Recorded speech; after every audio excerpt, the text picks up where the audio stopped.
Boa noite. Para mim é um privilégio estar no dia de hoje sendo moderador do bate-papo a cargo do professor Manuel Segada Viana, a quem eu conheço desde 1975. Quer dizer, eu nem sei fazer essa conta, é tão grande que eu nem sei quantos anos faz. Diga desde o século passado. Isso, desde o século passado. Professor Segada, nós tivemos o privilégio de começar com ele num dos primeiros cursos de extensão universitária na UERJ, quando ele foi, eu acredito, inovado dentro do nosso país. E o Segada sempre foi um expoente dentro dos cursos que ele ministra, e nós o convidamos também para o curso de pós-graduação que nós temos com a UERJ, com o FRJ, e ele continua aí brilhando como sempre. Então, o professor Segadas é um grande inovador, ele está sempre com temas inovadores e sempre fazendo muito sucesso. Ele vai dar aula no próximo sábado, dentro do próprio curso, e esse bate-papo de hoje, então, ele tem por objetivo justamente fazer uma pequena introdução à aula que ele vai ministrar no próximo sábado. Então, com vocês aí, o privilégio de terem o professor Manuel Segada Viana como o nosso apresentador. Com a palavra, Segada Viana. Obrigado, Orival. Para mim é um enorme prazer de estar falando com vocês, e principalmente tendo o Orival como moderador, não só pela nossa amizade, né, de tanto tempo, mas porque ele é o ícone, eu já disse a ele várias vezes, ele é o ícone, no mínimo, do Brasil, talvez da América Latina, que ele dá aula na América Latina toda, todos sabem, mas é uma pessoa acima de qualquer avaliação. Bom, deixa eu contar para vocês que o bate-papo de hoje é uma espécie de um abstract do que eu vou falar no sábado, de 8 a meio-dia, aí na PUC. Né? E é triste a gente falar na web, né? Professor que é professor adora palco, né? Adora palco presencial, conversar com os alunos, etc. Mas tem que ser assim agora, então vamos assim, não tem problema nenhum. Então a gente se adapta, né? Bom, em primeiro lugar, na minha vida, só rapidamente, eu tive duas fases. Uma fase como engenheiro de manutenção, e depois eu migrei para uma história longa de ser contada, para a área de tecnologia da informação. Então, eu tenho essas duas experiências. Então, começou tudo na Petrobras, trabalhei na refinaria do Caxias, etc. e tal, e já, assim, bastante tempo depois, eu acabei começando a fazer como autodidata uns programas de computador para manutenção, e aí a TI acabou me convidando, você já faz tanta coisa, vem trabalhar aqui conosco. E assim fui eu, e terminei como a primeira pessoa da área de tecnologia de informação. Depois, quando me aposentei, trabalhei em IBM, Oracle, HP, uma série de empresas. Mas vamos aos fatos. A minha especialidade na manutenção não é o lado tecnológico, não é falar de bombas, turbinas, compressores, essas coisas todas, coisa que eu já soube, eu sou engenheiro elétrico. Mas com o tempo e pela própria história, eu fui subindo na hierarquia, e aí você fica no lado gerencial, né? Cada vez mais para o lado gerencial. Então, a minha parte é muito mais ao lado gerencial da manutenção e principalmente, os modelos matemáticos e estatísticos que se aplicam na manutenção. E eu vou aqui, no momento atual, a ideia não é demonstrar nada, nem fazer dessas coisas, equações, nada disso. É de falar de coisas que eu tenho experiência, que alguma hora na minha vida aconteceram, e aplicação, né? Então, eu vou começar fazendo share screen aqui. Enquanto o Segadas prepara, a qualquer momento, quem quiser pode fazer colocações no chat, que eu estou acompanhando, e lembrando-se que no final vocês ainda terão meia hora para formular perguntas ao professor Segadas. Já estão vendo? Já está vendo agora? Positivo, Segadas, pode Ok. seguir. Então, o título é esse: Otimizando recursos e custos da manutenção, métodos matemáticos, estatística e financeira.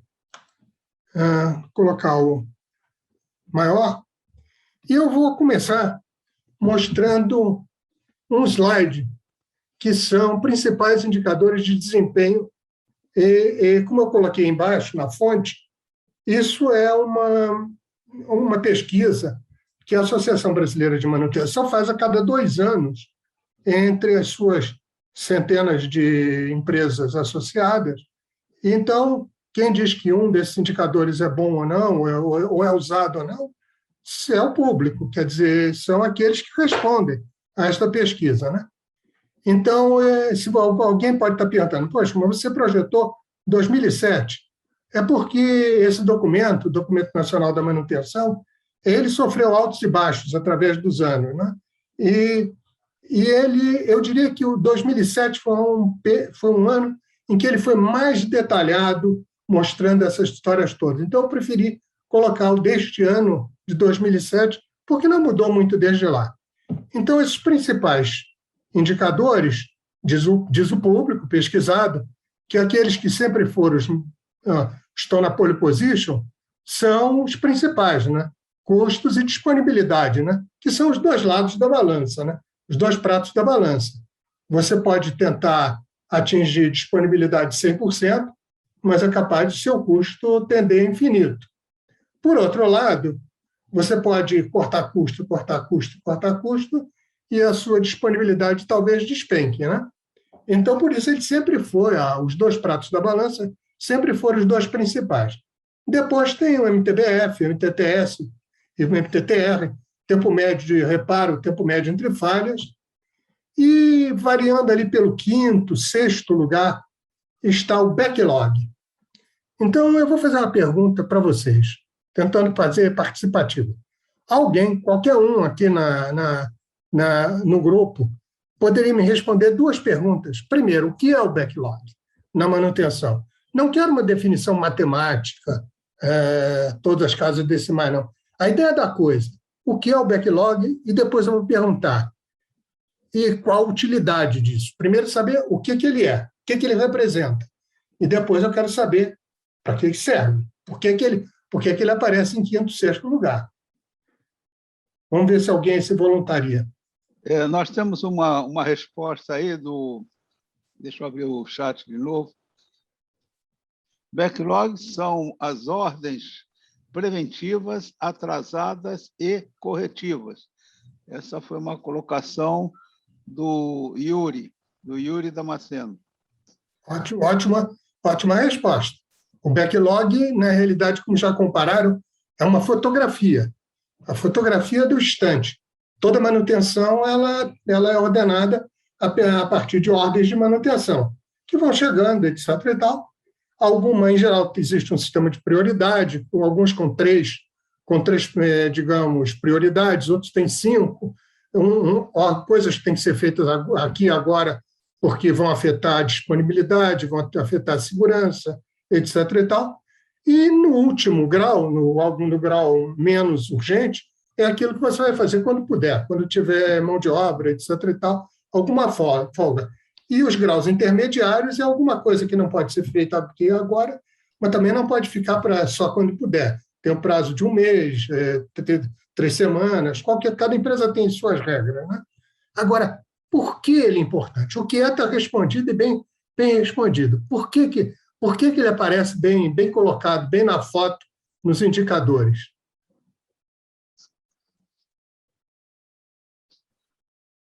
Sugestões.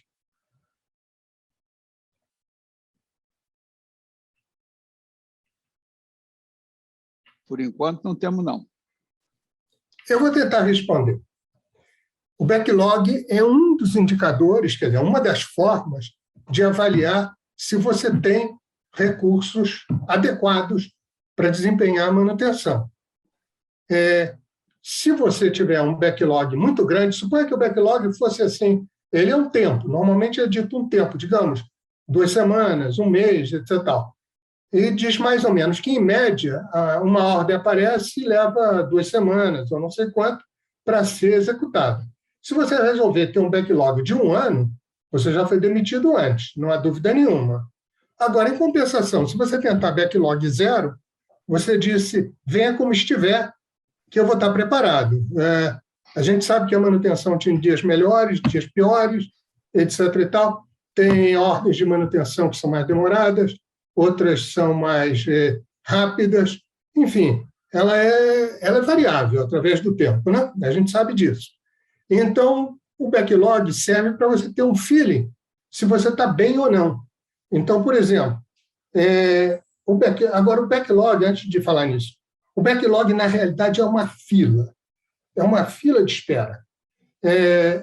Não é uma fila visível, é uma fila de ordens, que estava antigamente, no tempo que eu comecei, estava em papel, hoje está no computador, etc. e tal, mas ele é uma fila. Por que eu digo isso, fila? Primeiro, porque é uma fila mesmo. Se você tiver muita gente na manutenção, o backlog baixa. Em compensação, seu custo aumenta. Se você tiver pouca gente, seu backlog aumenta. Você pode ter custo menor, mas ele vai aumentar. Você tem um balanço nessa história. Eu costumo dizer, porque eu sou antigo nessa história de manutenção, que todo gerente de manutenção que eu conheço está entre 2 fogos. Tem um pessoal de baixo que diz para ele que ele tem gente de menos, e o pessoal de cima que diz para ele que ele tem gente de mais. E ele é o cara que tem que resolver essa história toda. Então, o backlog não é a única maneira de resolver isto, mas é uma excelente maneira quantitativa. Se ele tiver um backlog muito alto, o cliente vai estar insatisfeito, etc. e tal, provavelmente ele tem que ter mais recursos. Não é só isso, não. Tem outras coisas. Mas é uma maneira de diagnosticar se ele tem recursos adequados. É uma das formas. A gente vai falar até no final da apresentação que existe o lado comportamental, existe a melhoria pela inovação, tem uma série de outras coisas a tratar aqui. Mas, no lado matemático, ele é o melhor indicador matemático, estatístico, para te dizer se você tem recursos adequados. As empresas, muitas vezes, fazem benchmarking. Comparam, por exemplo, a Petrobras, de onde eu sou usuário inicialmente. Eu trabalhei em refinaria. E as refinarias, a Petrobras e as petroquímicas também, fazem um benchmark a cada 2 anos com a Solomons, que nada tem a ver com a Solomon Brothers, a financeira. Solomons é uma consultora internacional que ela avalia uma série de coisas na área de refino e petroquímica. Então, você tem que ter um backlog mais ou menos como está lá, etc. e tal. Se você não tem alguém que faça isso para você, você pode investigar entre seus pares, entre seus competidores. Normalmente, não é muito difícil fazer, digamos, essa avaliação com competidores. Você não está dizendo onde é que você vai vender, isso aqui é um indicador interno, isso não é muito difícil de conseguir. Bom, agora eu sempre digo o seguinte, mais importante do que você colocar equações, do que você tentar o lado matemático da coisa, eu tenho mestrado em pesquisa operacional, um troço bem matemático, mas é muito mais importante do que a matemática, é você saber como é que se comporta as coisas físicas que você está estudando. Se você sabe que o backlog é uma fila, e é uma fila, você vai pesquisar na literatura como é que se resolve problemas de filas. Filas já existem no mundo há mais de 100 anos, quer dizer, publicadas. Filas sempre existiram, mas publicadas estudadas há mais de 100 anos. Eu tenho uma apostila lá, o que eu vou mostrar no Excel, a apostila vai junto. As primeiras filas publicadas estão de 1905. Um camarada, um engenheiro dinamarquês, que hoje é nome de distribuição de probabilidade, chamado Erlang. Esse Erlang estava estudando a telefonia em Copenhague. A telefonia era uma invenção de 1876, né? De Graham Bell, Pedro II estava lá na exposição em Filadélfia, aquela história toda que a gente conhece, e estava começando a se expandir no mundo. E o que acontecia? Formava fila. O cara tirava o fone do gancho e não dava linha. Quem tem, como eu, mais de 70 anos de idade, sabe muito bem que o Rio de Janeiro 1960 e muitos, era exatamente isso, pelo menos no centro. Ou seja, você levantava o fone do gancho, demorava algum tempo para ter linha. Incrível que possa parecer, às vezes demorava meia hora. Isso é verdade, não tem exagero nenhum. Dependendo do horário mais de pico, coisas assim. Por quê? Porque não tinha investimento suficiente em linhas, comutação, essas coisas. Hoje, no tempo do celular, etc. e tal, ninguém nem acredita, mas é verdade. Naquele tempo não tinha celular, né?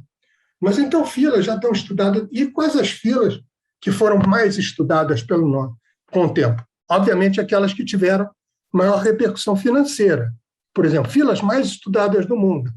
Fila de manutenção e catering de avião em aeroporto. O avião é um troço caro, que para ser rentável tem que ter horas de voo e tem que ter uma certa taxa de ocupação dos assentos. Então, que vocês já entraram num avião e, a certa altura do campeonato, o cara diz lá no alto-falante: nós estamos nos aproximando do aeroporto do lugar tal. Para diminuir o nosso tempo de voo, nós vamos recolher todo o material que foi distribuído, etc. Aquela conversa. Por quê? Porque isso está tudo, hoje em dia, estudado. Todos esses movimentos estão estudados, os modelos matemáticos estão feitos. Existe até uma associação chamada AGIFO, Airline Group of the International Federation of Operational Research Society, que só estuda esse troço. A segunda fila mais estudada no mundo é fila de navios em portos, seja portos general purpose, portos de finalidades gerais, ou portos específicos, porto de minério, porto terminal de petróleo, essas coisas todas. Estudos de fila geraram, uns 70 anos atrás, uma invenção até, que foi container. Qual foi a ideia? A ideia é óbvia.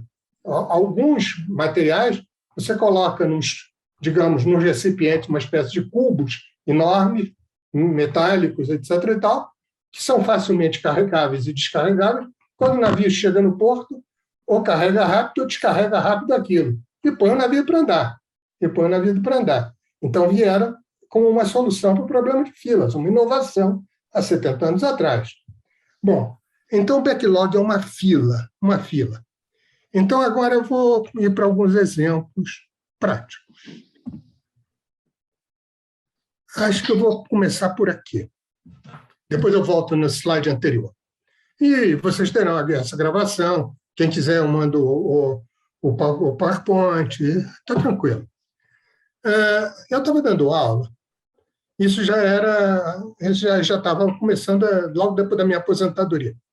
Aí eu estava dando aula pela Abraman, pela Associação Brasileira de Manutenção, em uma determinada cidade. Eu tenho um acordo, um agreement de não divulgação do nome da empresa.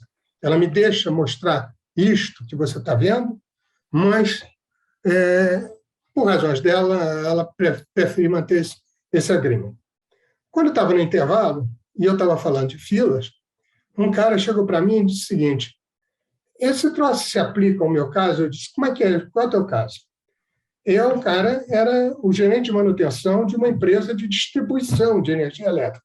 Quer dizer, a energia elétrica, de uma forma geral, a gente pode dividir ela em três partes, né?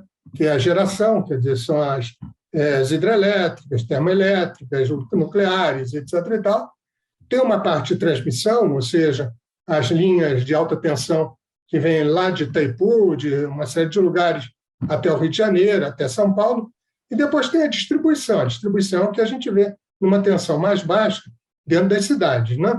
E é uma coisa bastante grande também, né? Então, esse cara é um engenheiro, era o gerente de manutenção da empresa na área de distribuição. Então, a conversa dele foi a seguinte: era mais ou menos no ano 2001. Ele disse: olha, a ANEEL é a Agência Nacional de Energia Elétrica, é a agência reguladora. E a ANEEL publicou um edital, uma diretriz, um regulamento, dizendo o seguinte: que se estourar um computador, um transformador lá no nordeste do estado, em qualquer lugar assim, eu tenho que sair com uma viatura. Primeiro tem que registrar isso no sistema, e eu tenho que mandar uma viatura, ela tem que sair em média, em até 30 minutos. E na capital, que era o lugar mais crítico e maior, está saindo em 1h18. Quase o triplo. Quase o triplo. Bom, ele era um cara de manutenção, mas não entendia de filas. Então, ele tinha na cabeça a regra de 3 inversa. Se eu colocar o triplo de gente, talvez o tempo de saída de 1h18 passe a ser a terça parte. Talvez resolva. Isso tem 2 problemas. O primeiro, é óbvio, é que ele tinha que apresentar a conta, né? Quer dizer, a conta vocês já vão ver já já. A conta era alta, né? E ele estava com medo de apresentar a conta lá para a diretoria, para o board. E o outro problema era, apesar dele ter, digamos assim, um atendimento deficiente em termos de tempo, ele tinha uma reputação de fazer boa manutenção. Quer dizer, o equipamento exigia manutenção, o pessoal dele reparava, era um cara bom. E ele achava que se triplicasse o número de gente, essa reputação dele ia cair um pouco, né?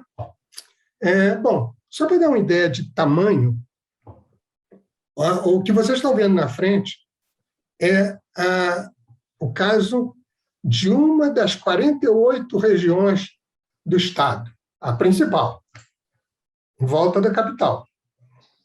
E como vocês estão vendo embaixo, lá embaixo do slide, volume médio de mensal de serviços, no período de 8 a 16 dias úteis, 10.048. Esqueça o resto por hora. A pergunta que eu faço para vocês é, vocês têm 10.048 ordens de manutenção por mês na manutenção de vocês? Ele tem. E não, ele tem mais de 10.048. É claro que esse era o momento mais crítico, mas era o volume médio mensal de serviço no período de 8 a 16 dias úteis. Claro que tem sábado e domingo, que o slide é diferente. Claro que tinha outras regiões, por exemplo, do lado, o 10.048 está ali embaixo em vermelho, de propósito. Mas tem do lado um troço que diz 350 e na mesma linha e 160. 350 era uma outra região do Estado menor, média, e 160 era a menor região do Estado. Quer dizer, a demanda, a região que está mostrada é fortemente industrial, coisas do gênero assim. Não? Muito bem. Quando a gente trata de filas agora, tem alguns indicadores que sempre ocorrem. Primeiro indicador, taxa média de chegadas. No caso da manutenção, as ordens de manutenção. Por que esse indicador aparece no mundo todo? Porque se não tiver nada chegando, não tem fila. É óbvio. Se você não chega nada na fila, não tem fila. Simples assim. Se não chegar ninguém na cadeira de barbeiro, não tem fila de cliente. Se não chegar navio no porto, não tem fila de navio. Tem que ter, para existir fila, tem que chegar ou pessoas ou coisas na fila. Por isso, no mundo todo, isso é expresso, toda a literatura, por uma letra grega, lambda. Todo mundo. Lambda é a letra grega da taxa de chegadas. Eu, em alemão ou russo, eu não sei contar de 1 a 10. É simples assim. Mas eu sei que é lambda. Não sei em chinês. Talvez o chinês não seja lambda. Mas vai que é. Mas tudo bem. E a outra coisa, o outro indicador para calcular isso é a taxa média de atendimentos. Por quê? Porque se não tiver ninguém atendendo, a fila vai para infinito. Se só chega coisas na fila e não há nada em atendimento, o outro é a taxa de atendimento. E por isso mesmo é na literatura mundial toda colocada com a letra mi, grega mi. E, além disso, tem outras coisas importantes. Uma coisa importante é a distribuição de probabilidade.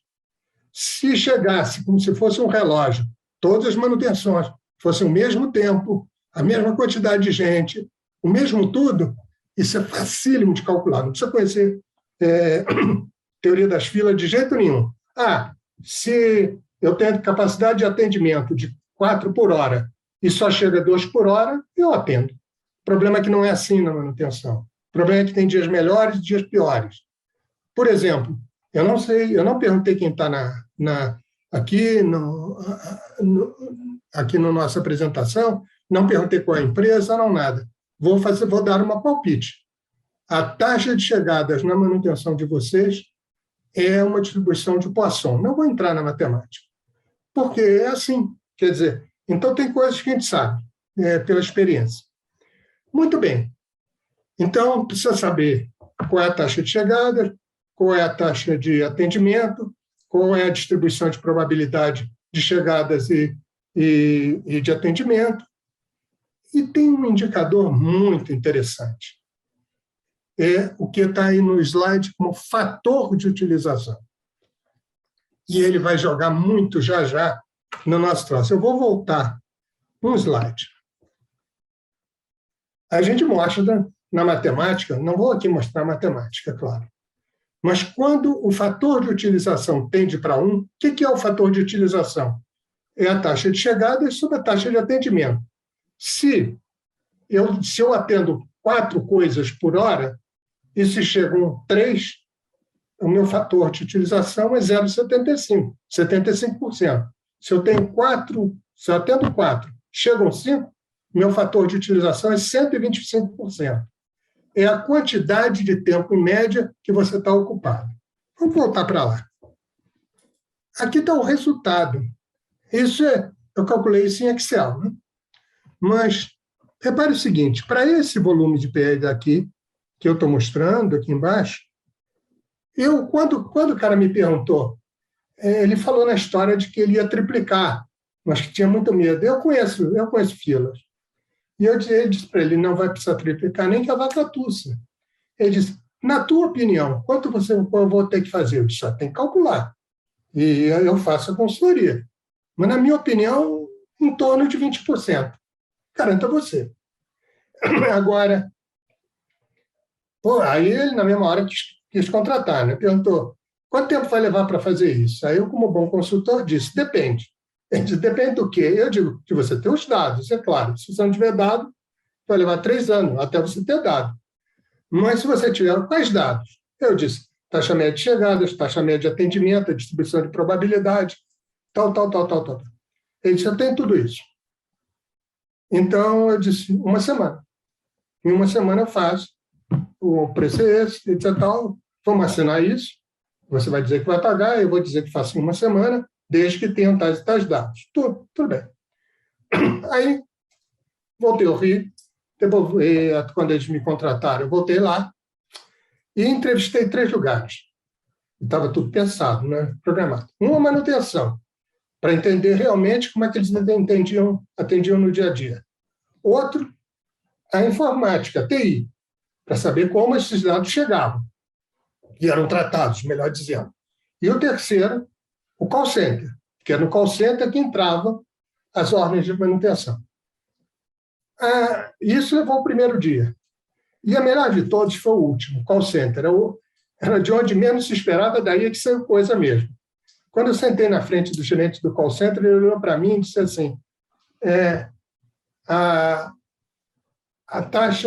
distribuição de probabilidade de chegadas é uma distribuição de Poisson. E o atendimento é uma distribuição de Erlang com K igual a 2. Eu caí da cadeira. Que eu soubesse a história do Poisson, eu sou do ramo. Mas como é que ele sabia? Ele não era de manutenção. Eu disse, como é que você sabe? Ele disse, eu tenho um software aqui, você certamente já telefonou para algum call center de qualquer coisa, de aviação, de manutenção de algum equipamento, etc. E aí teve uma resposta assim, todos os nossos atendentes estão ocupados. O tempo de espera disso previsto é de 30 segundos, 2 minutos, etc. Isso é um software que vem por trás. Esse software calcula isso. E eu pensei, o cara realmente é o que a gente chama de user-minded, tem um usuário final na cabeça. Ninguém pediu isso para ele, mas ele tinha manutenção como ajudante, vamos chamar, como cliente, e ele pegou o mesmo software, colocou os dados das ordens lá dentro e sabia qual era a distribuição de probabilidade. Isso, para mim, foi uma mão na roda, porque isso eu ganhava um dia inteiro nessa história, nos 5 dias, né? Um dia de folga para fazer com mais calma. Agora, o resultado é muito mais surpreendente. Eu disse, quando eu chutei para ele, eu disse que ele ia precisar aumentar mais ou menos 20%, né? Eis a resposta. Ele tinha 54 equipes para atender as 10 mil ordens, ele tinha 54 equipes nessa região da capital, no período de 8 às 16. E tinha outras coisas em outros lugares, etc. E tal. E aí, aqui está, tempo médio na fila, esse aqui, ele tinha 1,23 horas. 1,23 horas, como o tempo que levava para sair a viatura, né? Uma espécie de um jipe com equipamentos, com 2 eletricistas. 1,23 é muito próximo do 1,18 que ele disse que tinha na vida prática. Isso foi um fator até de credibilidade, porque ele viu que o modelo matemático era muito aderente à realidade que ele tinha. Para minha surpresa, e juro para vocês que foi para minha surpresa, com 55 equipes, 2% a mais, caía menos de meio. Ou seja, uma adição de 2%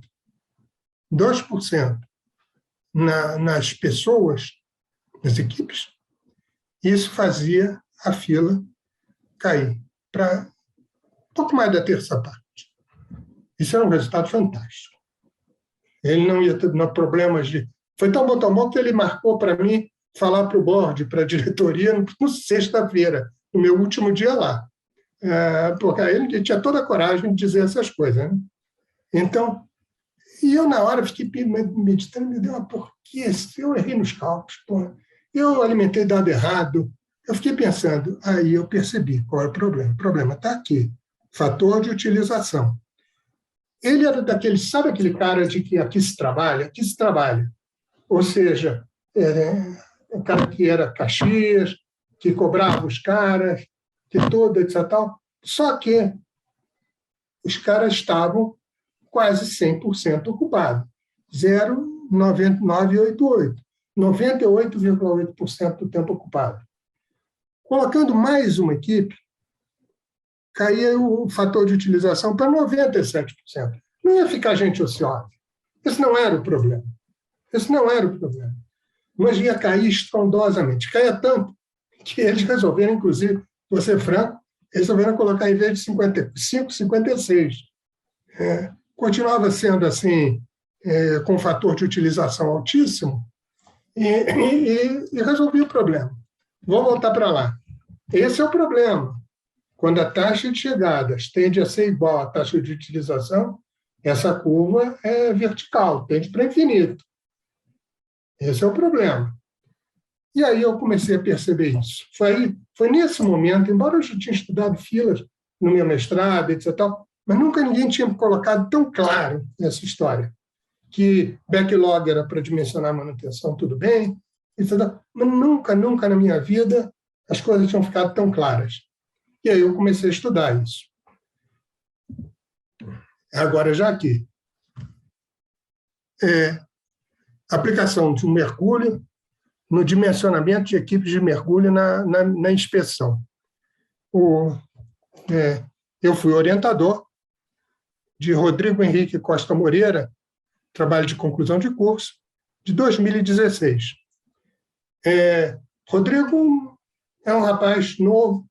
Em 2016 eu não tinha 30 anos, formado pela Unicamp. E eu sou bem matemático. Ele é mais matemático do que eu. Ele colocava coisas que eu tive que aprender, né? Eu tinha na cabeça isso. O principal fator de utilização. Isso estava bem claro. Mas aí eu emprestei livros para ele, etc. e tal, e ele me obrigou a estudar, mais ainda. Impressionante. E foi, assim, do meu gosto, o melhor TCC que eu já orientei. E a mesma coisa acontece. Ele tinha 13 equipes, o tempo de espera para fazer essa tarefa está aqui 11, agora não me lembro mais, 11 o quê? A unidade de tempo. Se colocar uma equipe a mais, quer dizer, passar de 0,94 para 87, isso cai de 11 para 3. Pela terça parte. Pela terça parte. Depois eu até subscrevi para ele fazer o mestrado na UFRJ. Né? Não sei até se ele acabou fazendo ou não sei se ele pode ter algum tipo de horário especial na empresa. Ele trabalha na Petrobras em Macaé, isso dificulta as coisas. Mas é uma pena se não conseguiu, porque ele é uma cabeça maravilhosa. Mas, normalmente, a mesma ideia. É por isso que eu digo, para você fazer essas coisas, a matemática é o menos importante. O importante é você pensar filas, o backlog é fila. Fila é uma coisa que é estudada, etc. e tal. E mais do que isso, você tem que ver qual é o fator de utilização. Se o fator de utilização estiver perto de 100%, tem fila. Se o fator estiver mais baixo, vai cair. Se tiver um fator muito próximo de 1, pequenas adições de recursos vão causar milagres na fila. Em compensação, se você tiver um fator de utilização baixo, você pode demitir meia dúzia que não vai fazer diferença nenhuma. Isso é lógico, não precisa não estudar fila. E tem outros exemplos, mas vamos adiante, só para mostrar. Mas o que eu gostaria que vocês pensassem nesse momento é que backlog é um dos 6 indicadores mais utilizados na manutenção. Quem diz não sou eu, são as empresas na Abraman, no Documento Nacional da Manutenção. E para que ele serve? Para dimensionar a manutenção. Agora, digo eu, se você tiver um problema de filas, eu sempre digo, quando eu dou aula, eu digo o seguinte, eu não sou uma solução à procura de um problema. Tem que ser o inverso. Se você me disser, não, os usuários aqui, os clientes estão satisfeitíssimos com o backlog, nós estamos numa boa, não tem problema. Eu digo, me esquece. Agora, se você me disser que os clientes estão reclamando um pouquinho, etc. E por onde eu começo?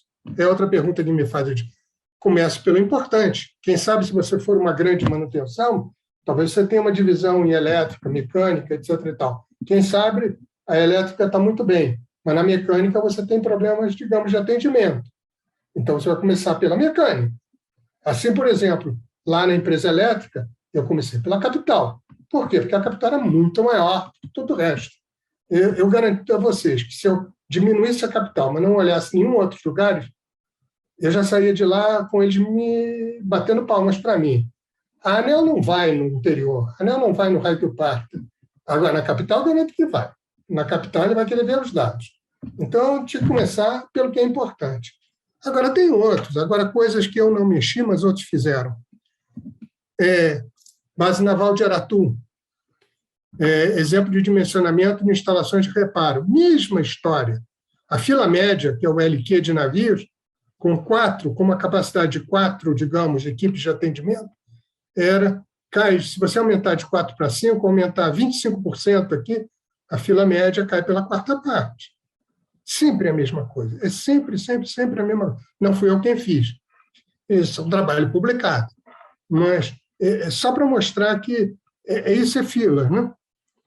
Outro também, processo corretivo na manutenção da Siemens, na planta de refrigeradores da empresa BSH Continental, na cidade de Hortolândia. Hortolândia é próximo de Campinas, né? E a mesma história.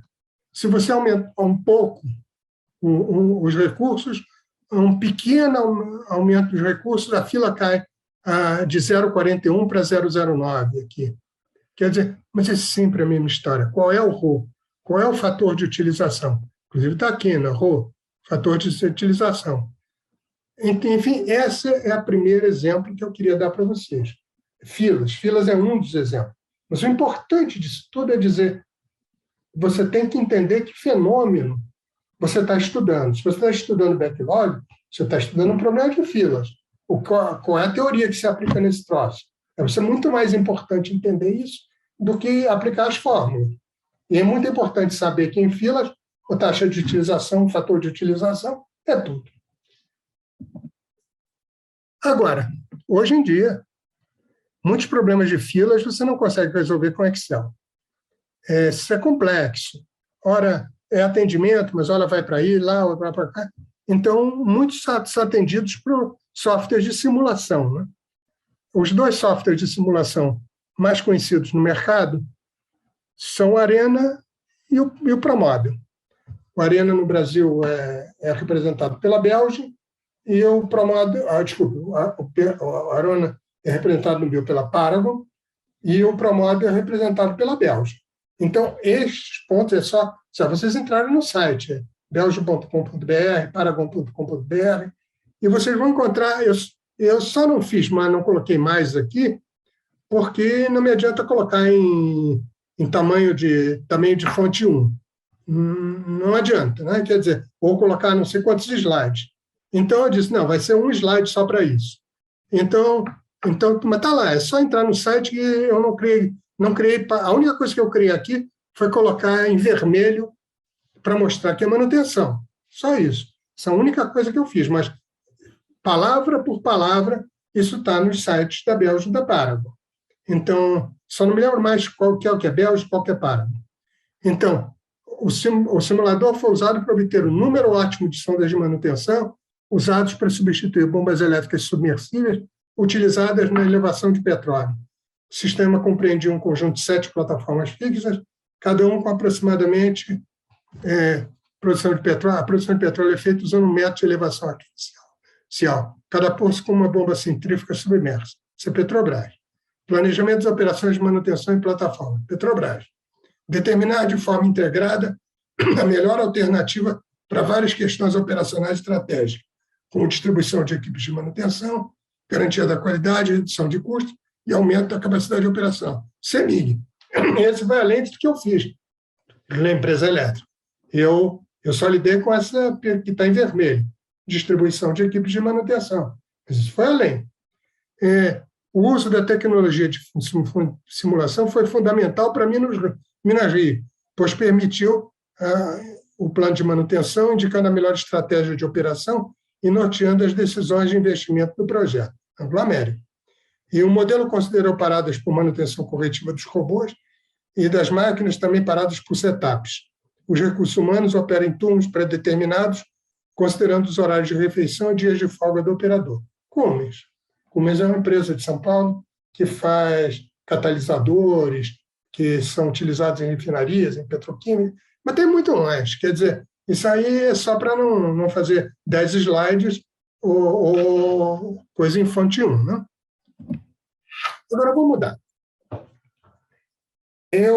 Como eu falo sobre estatística e probabilidade matemática, uma outra coisa que eu às vezes apresento, eu não entro muito nisso no meu curso lá, por exemplo, no Excamam, porque lá tem o Newton Ferro, que conhece mais disso do que eu, não tenho dúvida. Mas é uma aplicação de estatística e matemática, é a confiabilidade. Confiabilidade, ela é baseada nos circuitos elétricos, né? A gente já sabe que se você tem um circuito elétrico com pouca confiabilidade, uma das formas de aumentar a confiabilidade é colocar coisas em paralelo. A corrente ou passa por um lado ou passa pelo outro. E então você tem, quando vê, essa é uma fábrica de amônia, esse exemplo é famosíssimo. Lá por 1968, 1969, essa fábrica de amônia foi publicada e serviu como uma receita de bolo para muito estudo de confiabilidade. Foi na Inglaterra, né, para um estudo do National Center for System Reliability, Centro Nacional de Estudos de Confiabilidade. Né? Então, entra suprimento de carvão aqui, e no fluxo principal sai amônia daqui. E tem um fluxo auxiliar que sai nitrogênio aqui. Então, tem coisas em série, quer dizer, para sair amônia aqui, precisa passar pelo manuseio de carvão, pelo beneficiamento de carvão, pela gaseificação, pelo gás de sinter, e assim vai, até sair aqui. E, por outro lado, tem coisas que estão em paralelo. Por exemplo, no lado da gaseificação, tem 6 coisas em paralelo. Então, isso é estudado matematicamente, em série e em paralelo. O estudo da fábrica de amônia, aí está só, digamos, a matemática. mas eles deram todo o estudo. Foi publicado num livro chamado Administração da Manutenção Industrial, Kellen Harris, dois ingleses, né? Onde não só eles deram o modelo matemático, mas eles estudaram, deram, digamos, a receita de bolo. Digamos, primeiro faça isso, depois faça aquilo, e por aí vai. Bom, só abrindo um único slide a mais. Tem aqui os compressores de gás de síntese, só mostrando este item. No estudo tem todos esses quadradinhos, né? Mas só mostrando esse é o exemplo do conjunto de gás de síntese, que era composto de turbinas a vapor, 1, carcaça do compressor, 3, sistema de lubrificação, resfriadores, ejetores, válvulas pneumáticas de alívio de pressão, válvulas manuais. Então, para cada um deles, eles têm a taxa de falha, que é a taxa de chegadas, tem o MTTR, quanto tempo leva para reparar, e no final, aqui no final, mostra quanto ficou fora do ar por causa disso. Você pode estudar isso e atacar o principal, né? Quer dizer, não adianta dizer que coisas que não falham nunca são o principal. Não, o principal é aqueles que tiverem a última coluna dessa tabela com mais. Agora, a pergunta, quem conhece confiabilidade, a pergunta que eu faria era o seguinte: a matemática por trás disso é difícil? Não, é fácil. Qual é o problema? Vou tentar, se alguém me responde. Se eu digo para vocês, e é verdade, que a matemática que tem por trás disso não é difícil, qual é o problema que está por trás de uma tabela desta? E existe um problemaço.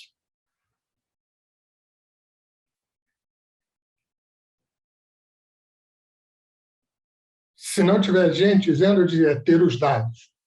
É ter os dados. Agora, acontece o seguinte, isso é uma constante. Vou pular 2 slides. A principal razão do aparecimento de tantos trabalhos quantitativos na manutenção é a disponibilidade maior de dados. Exatamente a resposta que o Ieri deu. Conseguir Tá dados. ótimo. É isso aí. Mas hoje, no tempo da fábrica de amônia, do National Center for System Reliability, foi um problemaço. Mas isso foi em 1968, 69, como novamente no século passado. Hoje a situação mudou com a quase universalidade dos sistemas de manutenção, através dos ERPs ou CMMS, né, que são os sistemas de software especializados para manutenção, e na utilização do software de simulação e confiabilidade, tornou-se inevitável a utilização de métodos quantitativos. Desde 2004, eu já orientei, por exemplo, 19 TCCs, e atualmente oriento mais 2. Lá no início, nos primeiros que eu orientei, eles eram quase que exclusivamente descritivos. Eu me lembro bem do primeiro. O primeiro era lá na Alumar, lá no São Luís, e era um trabalho sobre planejamento de paradas de manutenção, algo que eu já trabalhei. Mas ele não, digamos que ele não propunha muita coisa. Não era uma coisa assim. Por quê? Porque não tinha muito dado. Era mais uma descrição bem feita, adequada, enfim, tudo, mas não era assim. Agora, nos últimos 12 meses, eu, não como orientador, mas eu estive em banca de avaliações de 22 TCCs. Apenas 3 eu não classificaria como fortemente orientados para cálculos quantitativos. É quase impossível apresentar hoje um TCC sem quantidades, tabelas, cálculos, indicadores, benchmarking, Weibull, estudos de correlação, Pearson, um atrás do outro. Dos 22, 19 são muito quantitativos. Por quê? Porque existe dado. Hoje você tem, tá bom, você tem, por exemplo, os principais ERPs no mundo, são primeiro o SAP, depois o Oracle, mas existem empresas nacionais como a TOTUS, que fazem, outras menores ainda, que têm TCCs, tem ERPs mais simples. Uma vez eu fui dar aula, eu estava dando aula lá no MBA da FRJ, e um rapaz me perguntou, você daria palestra lá onde eu trabalho? Aí eu perguntei para ele assim, mas você trabalha onde? Eu sou capitão do Exército, lá na Vila Militar, trabalho na parte de manutenção. Eu disse, manutenção do quê? De jipe, de coisas desse gênero. Eu não entendo nada de manutenção de carros, né? Esse é do meu, né? Sei que tem que trocar o freio de tanto tempo, que tem que olhar amortecedor, que tem essas coisas eu sei que tem que saber. Eu não sou um especialista nisso. Aí eu pensei, bom, mas vamos pensar um pouquinho. Eu disse que eu sou meio atirado, eu disse que aceitava da palestra. Aí depois eu pensei, deve ter software para manutenção de carro. Deve ter software para manutenção de veículo. Vou entrar no Google. E aí entrei no Google. Para minha surpresa, tem N brasileiros, fora os mundiais. Então, ali você já sabe, o software, na realidade, mostra os processos de manutenção, né? Para carro. O que é que controla no carro? Aquelas coisas que vocês já sabem. Trocar óleo, olhar os freios, aquelas coisas que vocês sabem mesmo. Mas tudo bem. Já deu para fazer a palestra e sobrou. A história lá na Vila Militar. Mas o que eu digo é o seguinte, hoje tem software para tudo. Tem software para tudo.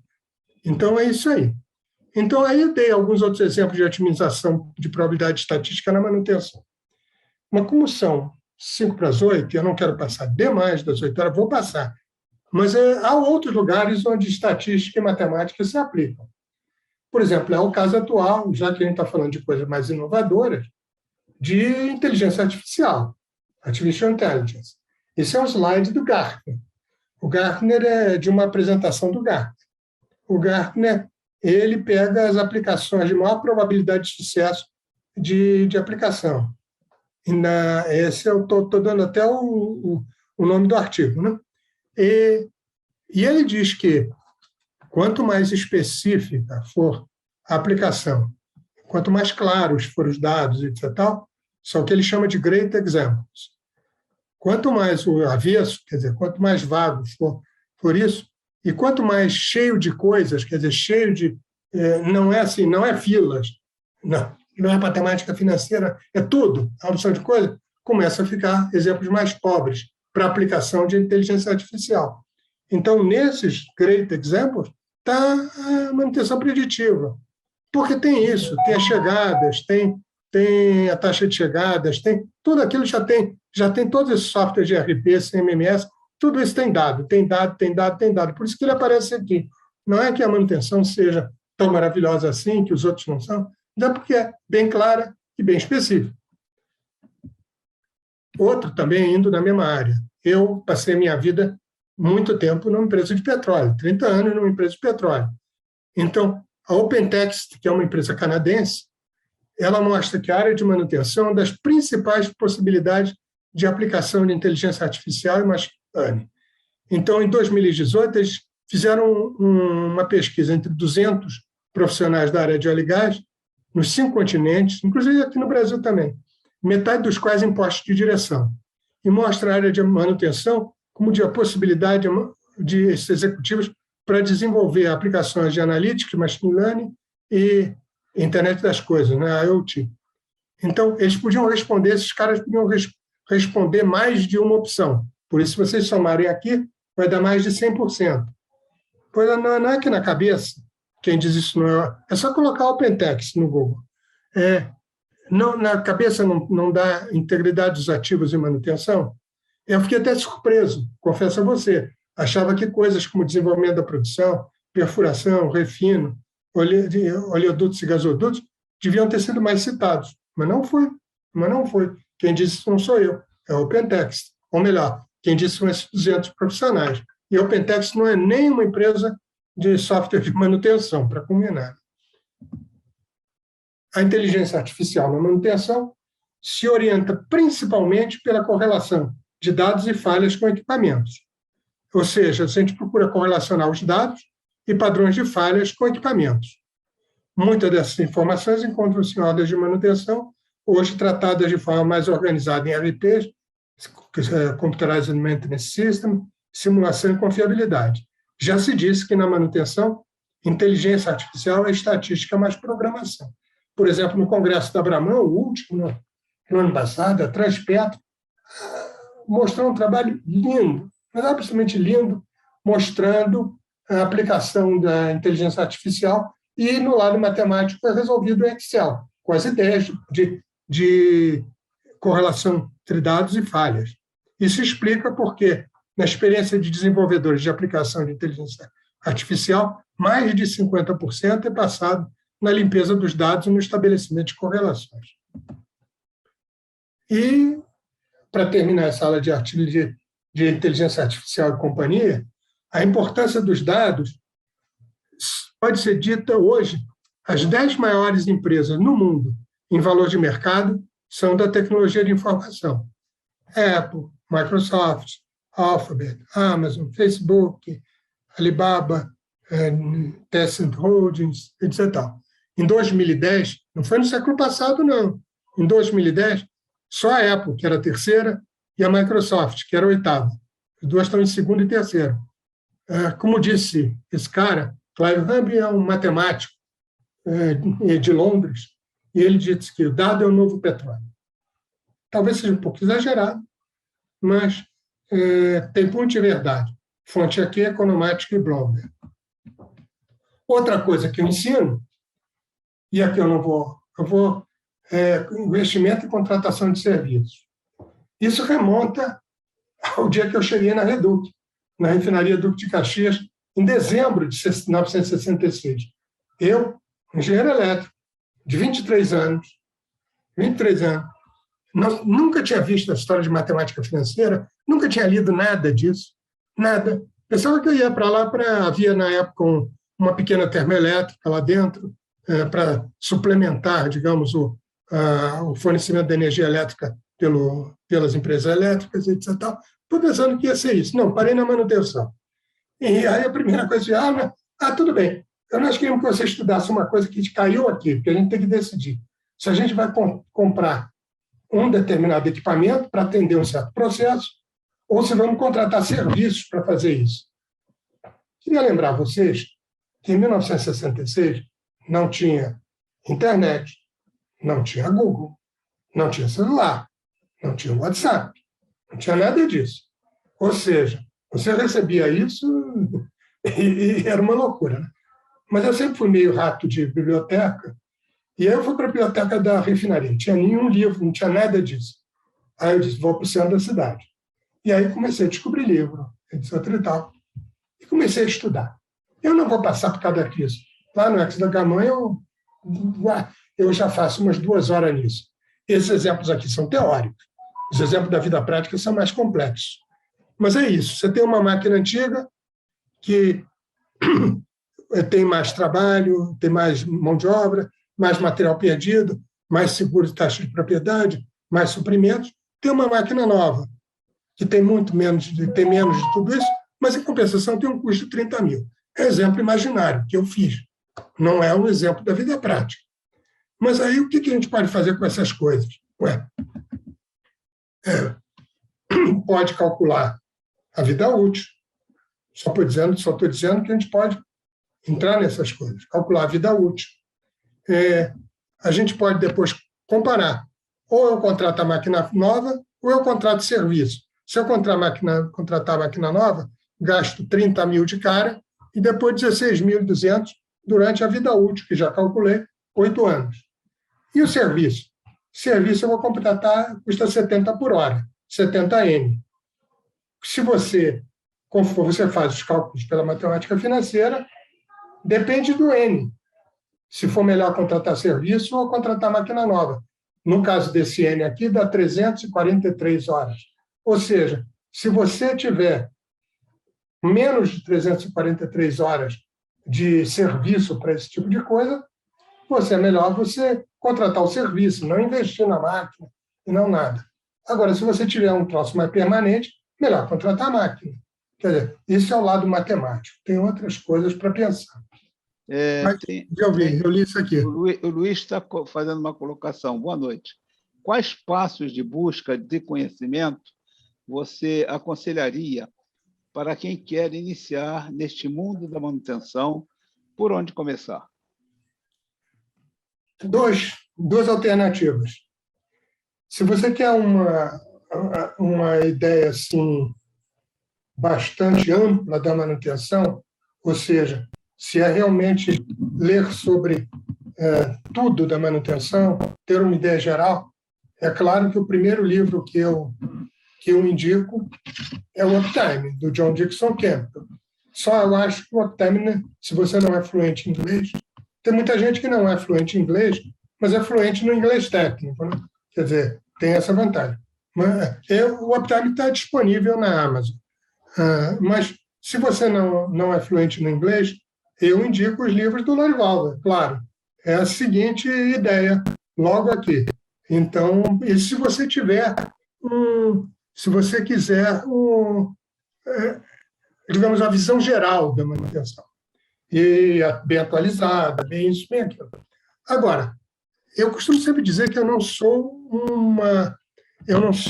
uma solução apliqueira de problema. Eu quero ser sempre o inverso, eu quero ser um solucionador do problema. Aí sim, aí depende do que você vai estudar. Por exemplo, se você vai estudar, por exemplo, backlog, tem que ser alguma coisa de filas. Se você tem planejamento de paradas, você tem alguns livros muito bons, do Verri, do Stoner, etc. Tem coisas muito boas no mercado. Então, se você quer uma coisa muito específica, hoje a manutenção há 50 anos atrás ou mais, era um troço muito menor, vamos chamar assim, em termos de publicações. Era coisa assim que você encontrava meia dúzia de livros só. Hoje é uma grandeza, né? Então, se você quer a solução para algum problema específico, eu disse alguns aqui, mas se você me manda um e-mail, eu te indico outro. Eu queria resolver problema tal ou qual, assim, tipo de problema. Aí eu vou dizer que livro específico trata disso. Agora, se é para iniciar e para ter uma visão geral da manutenção, eu adoro o Uptime do Dixon Campbell e o Lorival escreveu muita coisa boa, não tenha dúvida. O nosso grande mestre, nosso mentor aí, professor Severino Fonseca, ele está lhe cumprimentando. Parabéns ao professor e amigo Segadas pela capacidade de se superar e sempre motivar a quem o acompanha.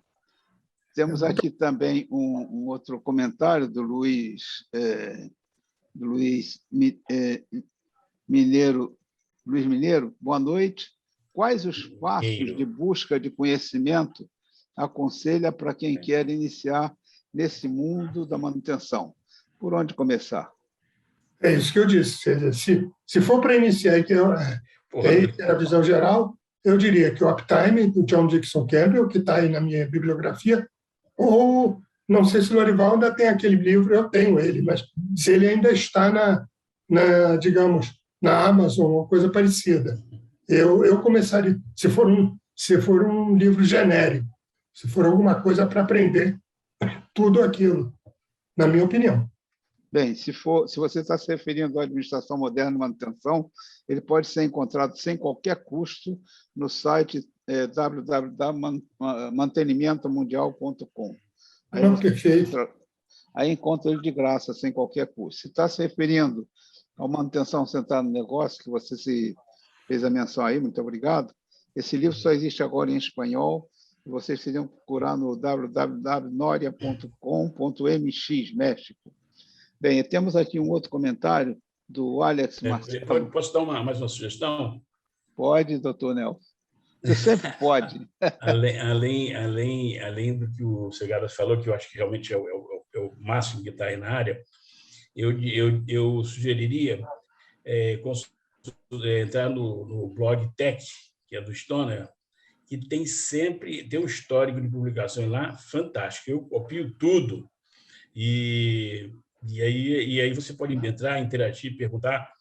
Também é uma excelente fonte de conhecimento, porque o Stoner, nós trabalhamos juntos na Reduc, foi uma excelente...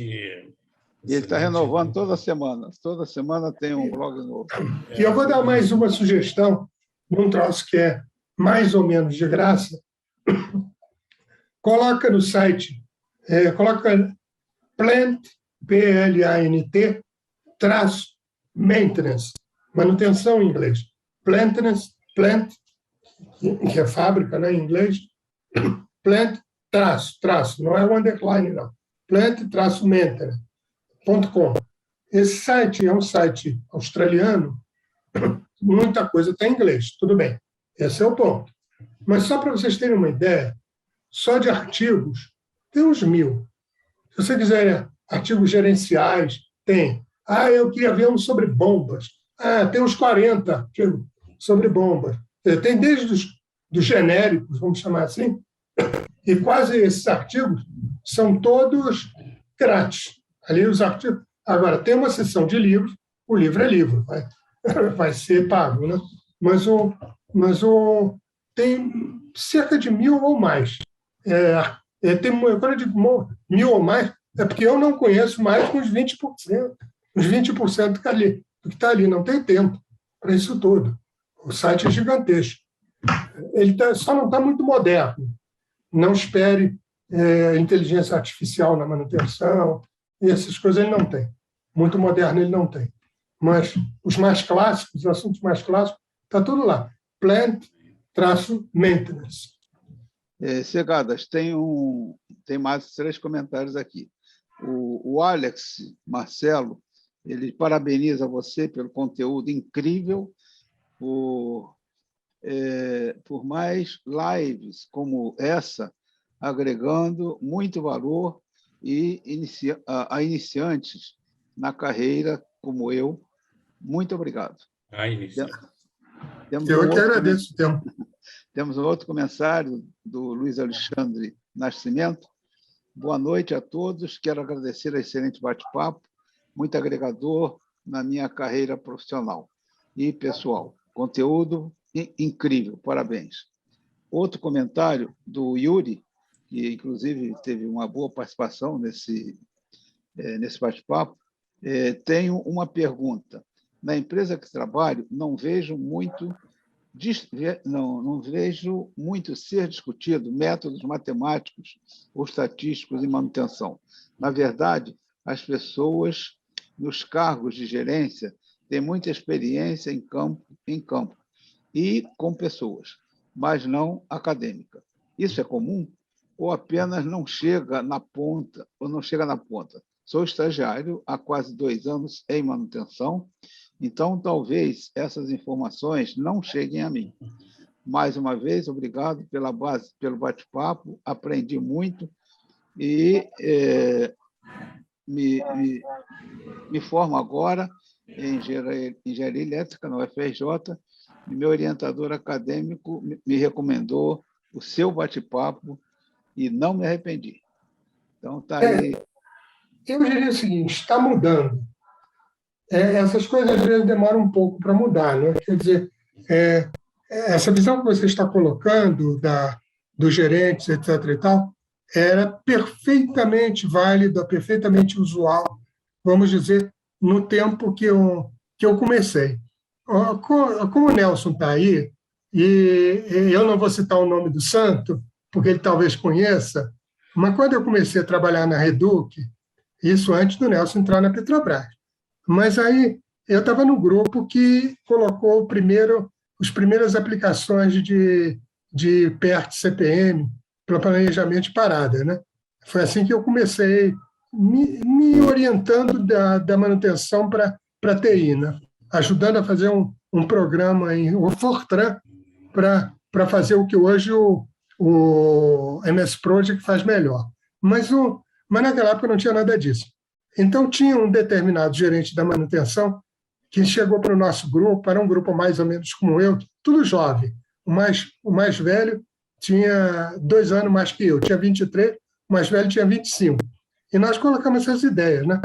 E a primeira reação dele foi dizer, meus filhos, a gente não precisa daqui de um PERT, a gente precisa de um aperte nos operários. Então era a época era essa. Mas ele mudou de opinião. Ele mudou de opinião depois, me apoiou bastante, porque ele deu liberdade para a gente tentar ser maluco o suficiente. A primeira parada que aconteceu foi um desastre, não vou dizer porquê, mas teve muita coisa que ele não previa, né? Jovens, inexperientes.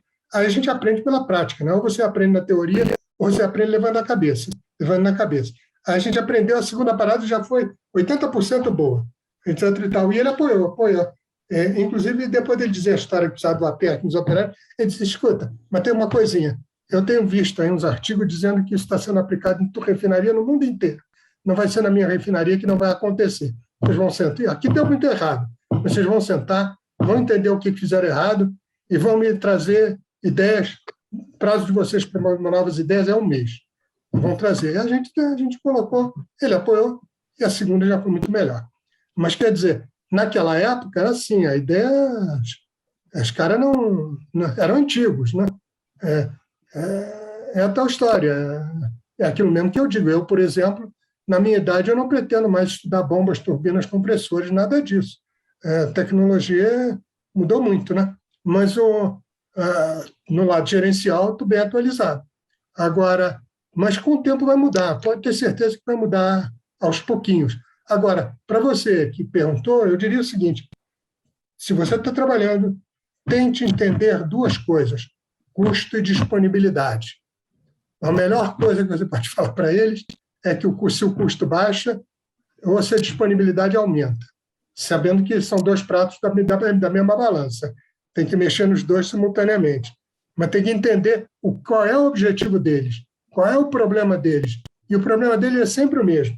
Ou bem a disponibilidade ou é custo. E aí ver como é que vai resolver o problema.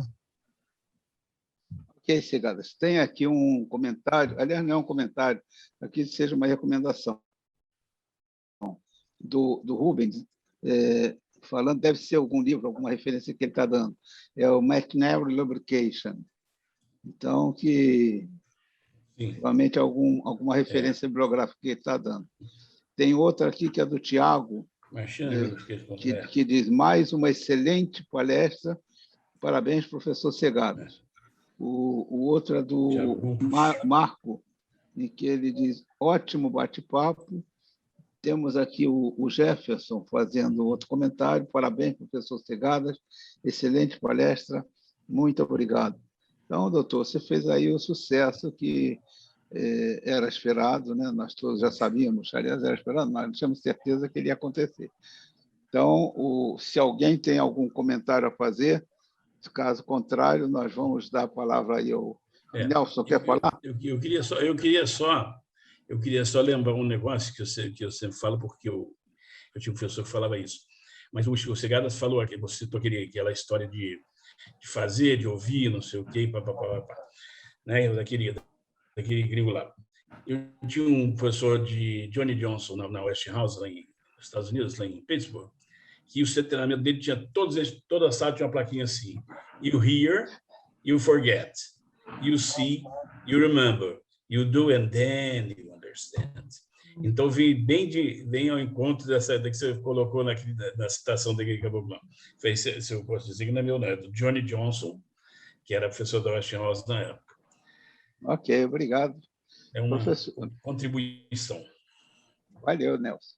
Bom, algum outro participante quer fazer alguma pergunta final? Senão, nós vamos dar a palavra ao Segadas para ele se despedir, porque, inclusive, já terminou o prazo.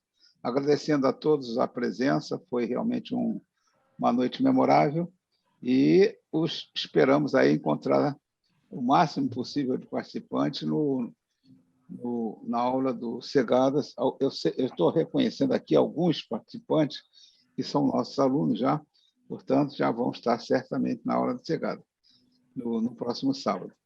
E aos demais, estamos aí convidando, porque aproveitando, a segunda turma, a turma 2 do Examen foi aprovada, agora acabou de ser aprovada, ela já está no site do CCE PUC, e ela vai começar dia 25 de janeiro, já tem data para começar, então já está tudo definido, o professor Almeida já está se articulando para montar a programação, que vai ser similar a deste curso ainda, e nós vamos ter, inclusive, amanhã uma reunião com a coordenadora acadêmica, a professora Ana Rosa, que, aliás, nos tem auxiliado muito, quero deixar aqui de público o nosso agradecimento a ela, e esperamos encontrar vocês, aqueles que não estiverem no próximo sábado conosco, que ainda não são alunos do curso, esperamos encontrá-los no próximo ano, em 2022, a partir já do dia 25 de janeiro, quando esse curso, a segunda turma começa. Então, a todos de janeiro. 22 de janeiro. 22. 22 de janeiro. Aliás, vai haver uma aula inaugural no dia 15, mas Isso. a aula para valer mesmo, a aula técnica mesmo, começa no dia 22 de janeiro, foi aprovado, e hoje foi posto no site da PUC-CCE, inclusive já com a possibilidade daqueles que tiverem interesse se inscrever. Então, mais uma vez, obrigado ao professor Segada. Importante que tem um desconto de 20% até o dia 10/10. Está aí o professor Almeida fazendo a sua colocação. Tem, então, esse desconto, até o dia 10 de outubro, tem aí um desconto bem significativo. 20%. Ok, obrigado, Almeida.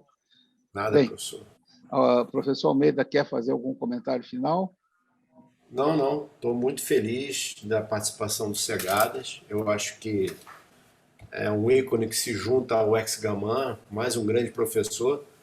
Pena que a gente não pode deixar às 16 horas, como ele mesmo merece, né? Infelizmente, mas em breve vai ter a nossa pós-graduação e ele terá às 16 horas ou até mais, depende do desejo dele de dar uma excelente aula, como ele sempre faz, né? Eu estou feliz por todos vocês estarem presentes aqui com a gente.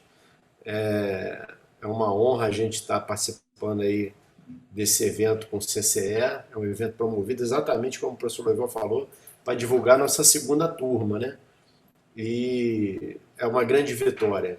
Graças a Deus a gente está saindo na primeira turma, as pessoas, em princípio, pelo que nós estamos observando, estão gostando muito do que está sendo apresentado. E essa semana agora, nós no sábado teremos o professor Segadas Viana ministrando aula e o Lorival também estará no curso, né? Então, que vocês aproveitem bastante, se inscrevam na segunda turma e aproveitem esse desconto aí de 20%, porque ele tem prazo de validade, até o dia 10. Então, corre atrás, faz a sua matrícula, divide em 7 ou 10 parcelas e vem estar com a gente em 2022. Estaremos esperando vocês de braços abertos e dispostos a passar muita informação para vocês, tá? Boa noite a todos. Ok, obrigado. Boa noite a todos. Segadas, mais uma vez, meus parabéns. E até sábado, né? Estaremos juntos aí sábado. E a todos que tenham uma excelente semana, que Deus abençoe e proteja a todos. E cuidem-se, porque, infelizmente, a pandemia ainda não acabou. Fiquem todos com Deus e muito obrigado. Obrigado. Amém.